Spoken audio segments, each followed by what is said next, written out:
Så nu får jag visa dig från hur man kan det innebära att passa hönorna och få ägg att fyra. Så det ska helst ånga mäträster för att lägga resten av för det. Och det passar i det. Så jag lägger lite hönar. Nu det blivit till 20 hönor och 2 hanar som äter tyckare mätrester. Och ja, så för att det ska värspa sig inte bättre. Vi har haft 1 ton egentligen med annars är det hönar som värspa. Så gör vi den syndra värspeforre för bamslen i här nere. Nice. Det är inte några mätrösterna, så här har vi ett färgaktigt för skolahemmen här. Jag kan bara syndra värspeforre här.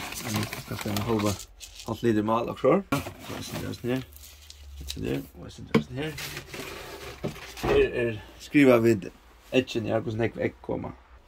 Det är bara inne på sån här. Hvis du får flere än 5 ägg om dagen, så skulle du köra 2 ägg i den här påsen som heter ägg till huset. Men annars har jag det till 3, 4, 5. Och så är det hvis hönar och donnar inte vill säga laiva, det inte äta allt upp. Det ligger så skall efter, så kan man köra det i komposten här bara. Det var en kompost. Så att vi kunde för att bruka det till några välter åt somre. Hvis det får äta på en dag, så färre det inte långt när visst bortsett från höstnägarna.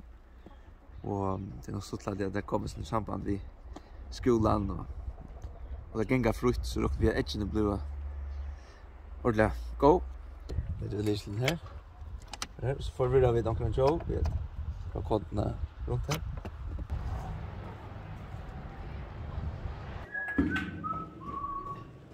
Så lite vaskespanna och hänga upp att det så mycket luktar och allt det gör det andra hälsofrilig startstående och låt henne få börja först. Okej.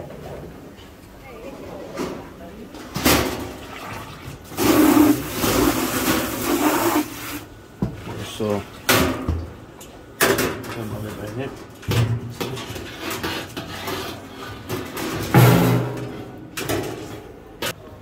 Alldeles. Jag tror nästan det.